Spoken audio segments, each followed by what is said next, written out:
అందరికీ హాయ్ అండి. ఇది 4 సంవత్సరాల క్రితం వీడియో, సరదాగా చూసేయండి. నా కోసం మా మమ్మీ పెంచిన ఉసిరికాయలు చక్కగా తినేసేయి.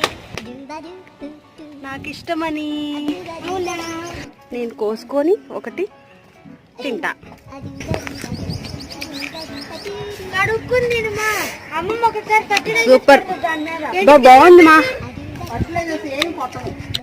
అమ్మ ఇది మొక్క పీకేశాడు. అగో వామ్ మొక్క పీకేశాడు.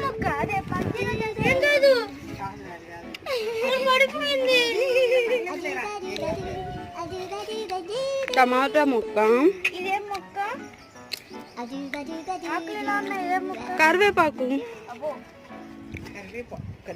ఇదేంటి సీతమ్మ వారి జడ కుచ్చులా.